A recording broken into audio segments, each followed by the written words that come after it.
This is Water Elemental. And this is Axis, and we are here today to talk about the League of Legends. This is an ongoing show. We talk a little bit about everyone's favorite MOBA-style battle game. Got some interesting news for this week. We, of course, have Braum, who, after missing his patch debut, finally came out a few days ago. With a lot of interesting kind of like side stuff. Just, yeah, a lot of little stuff to proliferate him. Some lore stuff, some goofy stuff. All kinds of stuff. I like stuff. Indeed. In addition, we also had a bunch of Dragonslayer skins come out, along with a very curious video. So a lot of media this week. And with remnants of the AllStar and some PBE stuff, which we're going to take a look at here. So let's jump right into it. Braum, the Freylord Flagadier. He is an interesting support. I haven't been able to play him myself yet, but I've been playing a few games and watching and kind of seeing what I can get out of him before I make my purchase. And I have to say, he looks like a fun champion to play for support, but I think a lot of people picking him up aren't realizing he is a heavy support. People are trying to play him top, some people are trying to play him jungle. His role is support. I think the main thing, that just not a lot of people know how to play him yet, not even in the support role. There's a lot of confusion about the timing. His timing is very important for Braum, like crazy. Because you have to know exactly when to activate your shield. You need to know when to dash, when to pop your shield in relation, where you're going to move. When you're going to jump on an ally. Mm-hmm. And then weaving in your auto attacks in addition to that. So there's a lot of stuff to it that I think is going to improve over time. This is like when Thresh came out. You know, Thresh came out, no one knew what they were doing. No one knew how to time getting their souls, which souls to go for, which ones to ditch, when was a good time to pull, how to get people to Lantern. So people still don't know how to Lantern. Yeah, they still don't know how to Lantern. But this particular character, Braum, I think is one of those that's going to improve over time.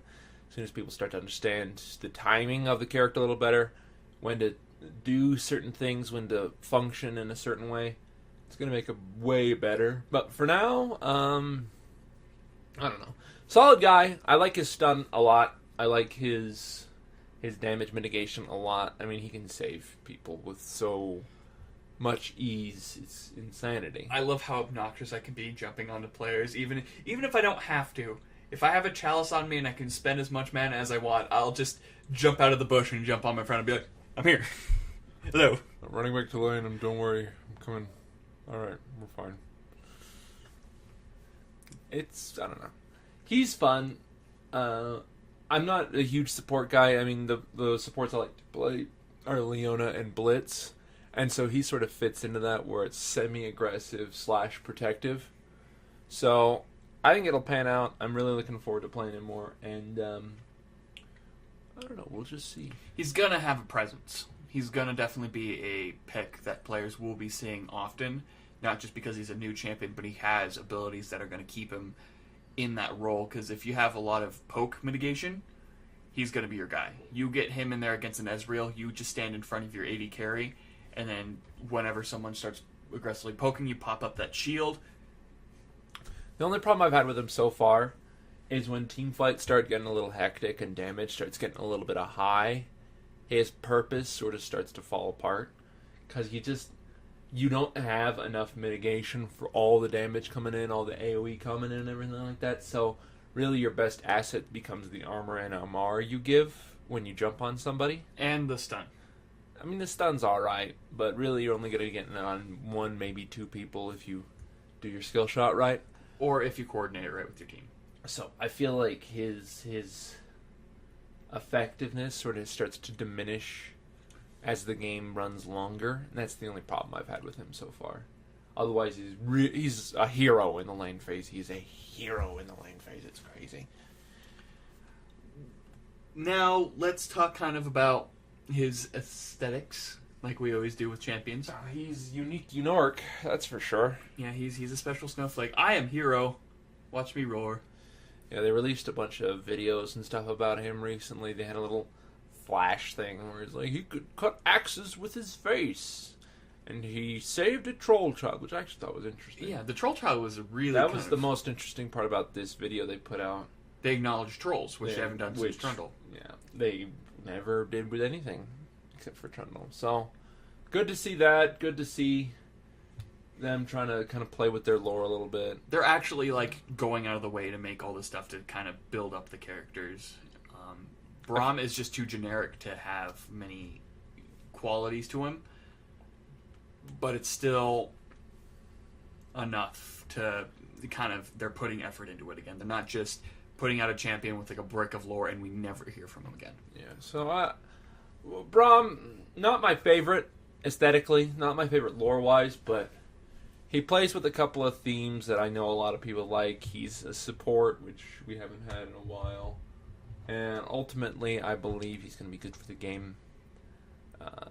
Even if his reason for being in the league is a little bit stupid. I love at the end of that like flash animation, as soon as he's leaving to like go to the league, like there's just avalanche on the house. It's like he's literally killing everyone that he ever cared for. Oh well. Goodbye. See you later, guys. I'm gonna go be a hero. Save us. Goodbye. Important hero things to do. I can't help. Oh, that's terrible. Score? So I like his kit. I feel like he loses his impact late game. But that's something that you can fix. Well, I don't know. Because if they do that, they'll have to take away some of his early game laning power. Because that's his main thing right now, is so good in the lane phase. So he's got that going for him. Sort of a mix of effectiveness, which is good from characters. So he's got that going for him. And I think the main thing to understand is that lore-wise, it's not going to be crazy. I mean, I'm expecting too much from lore these days. I'm used to sort of stuff playing out in the Journal of Justice and hearing back from characters. So as far as independently going and what stands up and what works on its own, I think it's fine for now. I mean, they established his character. He fits in the universe. He's a little out there. There's some unexpected themes in there. I think it'll work.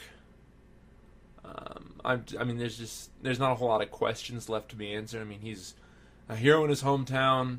He helped people. Now he's going to the league. I mean, there's no lingering questions. So I don't think this character's going to go anywhere, which is lame. But so it goes. So with that in mind, aesthetically, not my favorite. Very interesting, not my favorite. So I'm going to have to give him an 8. I mean, there's not a lot of questions I have left unanswered. There's a place for him in the game. And, I mean, maybe not my favorite with the way he looks. I have to agree with you. I give him an 8. I like his kit. That's what pushes him up so high. I just, as a character, I think he'll kind of be grating for me to play him. Just because he's always talking about some weird stuff. And it's just kind of not my kind of character as far as what you have a big, bulky guy doing. He's generic Russian man who loves milk and poros. But I like what they've been doing with the characters. I like how now they're going to start trying to get voiceover work for items like they do in other games. So he's going to get... He's kind of that progression towards a new way they're going to release champions. And he's a good first step and a lot of promise. Indeed. So we shall be looking forward to what they'll do with their next heroes. In other news, with the release of him, they put out a Pong game. They put out a game where you play as Leona or Braum and knocking a Poro back and forth. If you haven't played it yet, check it out. Animal abuse. There's one thing I wasn't able to do is if you collect 3 gems, something happens, but I'm not able to open it up. I've heard rumors that Tarek shows up. I've heard that he's like an unlockable character or whatever. So if you guys know what that's all about, let me know. I'm very curious to see what happens. Be curious indeed. Dragonslayers. I mean, it's Pong is no Cho'Gath eats the world. Yeah, but that was for an April Fool's Day joke. This was just something they released. Yeah. Anyway, Dragonslayers. Yes, he's right. 2 new skins came out.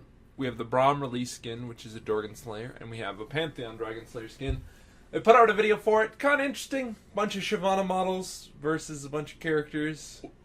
I don't know. My favorite part was like it's showing Pantheon and Braum fighting off like all these different like Shyvana skins out in the wild. They had Dragon, and then like there's just a montage of Pantheon throwing spears at stuff, and then one of them's a Teemo like camouflage, so it's just like Dragon, Teemo, Dragon.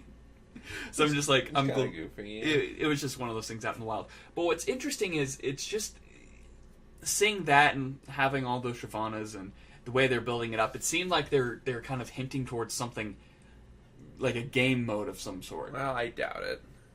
I genuinely doubt it. You doubt it? Yeah, as cool as it looked, it was very thrown together. I mean, Yeah. it's just a bunch of Shyvana models, essentially. Nothing they haven't done before. Pantheon skin looks awesome. Yes, it does. And the Braum skin has custom animations, which is very interesting as well. I don't know, the coolest thing is definitely when Pantheon does his ult, the flame wings that pop out and they flap him into the air. Yeah, that's very, very neat. Pantheon's ulti, I mean, it's the man drop, and it's cool, but it's never had a very satisfying prep channel time. So putting that on there is definitely cool. I think it's going to be a favorite skin for a long time. Yeah. So that makes 5 Dragonslayers Well, that we know. 4 Dragonslayer Swain isn't quite... Well, no, it's J4, Vayne, Braum, Pantheon, and... nobody else. No, there was 5 in the video. You sure? Yeah. Where's the cool Pantheon? Nope, there is 4. Get wrecked! Get wrecked! Damn it. Fucking nerd! So I'm wrong. There's 4. I thought there were 5 because you see Pantheon jump in. So, yeah, there's currently 4. They're talking about Dragonslayer Swain as being one. Dragonslayer Swain has been teased at and asked for by the community for a long time, so who knows? But that's okay. The main thing to note is that there's 4 cool dragon skins now, and there's a dragon ward, is there not? Yes. There is now a Dragonslayer ward that you can get. I don't know if there's going to be a bundle that comes out with it, or if it's just something you buy separately. But it's pretty cool stuff, so check it out, guys. Pantheon skin, definitely worth it. Braum skin, unique animations. So pretty cool if you like the character. Moving on, AllStar Game is over. A lot of cool stuff there if you watch the games. I mean, we can talk about it. We can say, super happy Earth game was really funny to watch, and it was actually kind of goofy how they switched gears and they were funny about it, but then at the same time a lot of them really We're taking it seriously.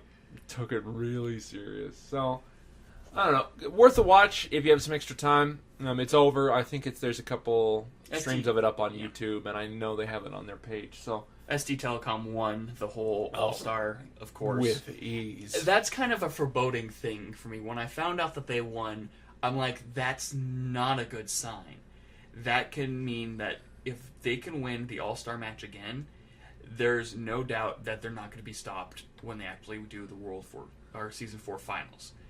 And that means that it's a long time away, though. Yeah, but still, it's no one can, if they can't do it at a smaller event like this. Well, I mean, there was kind of a jokey event too. But there was a serious main event with the All-Star, because. But that being said, maybe. But let us know what you think. We are not experts at all about. It's true. We're garbage. We're garbage. When it comes to the competitive stuff, we really don't care. We just watch. Well, it's not that we don't care. It's just a lot to keep up with, and there's so many subtle intricacies to the game, and keeping up with the metagame I keep up with the metagame, but as far as the competitive scene and the politics of that, we don't keep up with that. So it makes half of it essentially not make a ton of sense to us, but we do try. We're going to move on to our own section now, guys. So that's really it for official news this week. First question comes from Mr.12. He says, which support do you guys think should get a legendary skin? Blitzkankert Tarek. Well, question answered. Now, this guy obviously thinks Tarek. Gems. What would it look like? I think he probably the shield, like the gem shield around him. I think that would be very, very instead of it just coming out of the ground and fading out, it would be a lot of cool particles circling around him, and then when he shatters it, they would kind of spin out, kind of have a cool particle effect to that. I think a more tech Tarek would be kind of cool. Kind of like Pulse Fire. Computer boards. Pulse Fire Tarek wouldn't be a bad option. Hello! Gems! Space Gem. Projects the hologram instead of dancing in front of him. It just cuddles up with him. It's just Ari dancing, and then he looks away, and then like Ezreal pops up, and he just like leans in, just hello. Gems. My support already has well, I guess it's not a legendary anymore, but Blitzcrank, Piltover Customs Blitzcrank. I mean, I love that skin. First time I heard that coming out of a bush, It's horrifying. I feel like that's great, but then like late game when you're fed, it's just like you turn it down a couple of notches. Like it's a horror movie. It's like He's got like blood on his arm. Headlight turns on. Oh god. Cujo.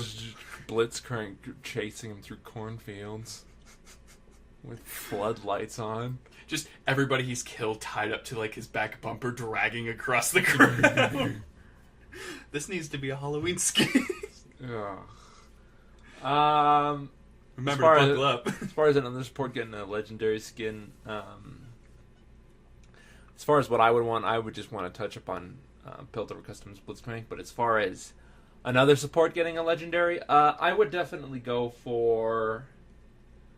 I mean, Janna already got one. Janna has one, but I think, God, it's hard because support's really flippant. I mean, Thresh would be the favorite, obviously. Yeah, I was gonna say Thresh too, but what can he really do to make Thresh a legendary skin? He already is kind of legendary. Sana has her arcade skin, which I consider a legendary because it has so many particle effects and a lot of changes to it. I mean, I feel like I've answered already with Blitzcrank, but the one I would go for, I guess, would be Super Explosive Leona. Wherever she jumps in, just explosions. Yeah, because I would say Lulu, but she's already got a lot of really nice skins already. That is. The more we think about it, there's less options. Yeah, the Lulu, all the supports have really nice skins, except for like Tarek.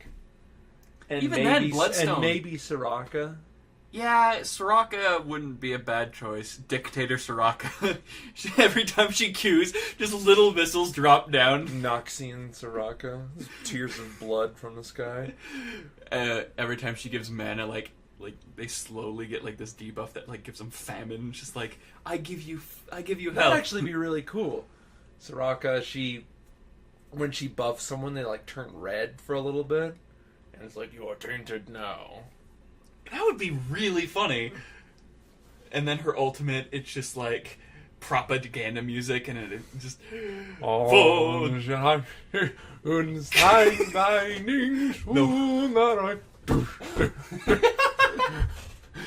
oh my God, she's Hitler. Seriously. No, go Hitler, no! Bah, bah, bah. Hitler, I need heals. My Freund! He's like, does the salute. That's terrible. No, we're not doing that. What is brand? Oh my God. What have you done, Mr. 12? Seriously. Don't let us imagine anything ever again. No, we hate it. Dictator Soraka will be coming on 2015. Silences someone in it. No, we're not going there. We're not going Wanted there. poster. No, we're not going there. It's alright. That's it for our own section. We're done. No, this is too much. We've been punished. We're punished. We could talk about other questions, but nope. Alright, so we love to answer questions, guys. We get a little carried away sometimes, obviously. But if you have any questions for us about the show, about gaming in general, about what we do, about what the show does, about anything really. If you want to send us artwork about Soraka, we'd love to answer them. You can post them in the comment section below. Real easy. Just post it down there. You can send it to our email, specialgaming@gmail.com. Post it on our Facebook or Twitter. Links for both of those are down below in the About section. So take a look-see, and you'll be all set. Otherwise, Hex, we just got a new podcast out. We're talking about the beta, all sorts of cool stuff. Yay. And, yeah. we're working on some other things. I've been working on some footage for you. I keep getting crashed and it keeps erroring out, but I'm working on it. What can I say? I like to submit crappy footage. It's not your fault. It's my editor. So. But otherwise, it's been Axis. And Water Elemental. And I am drinking a drink. My throat's really got gunk in it today.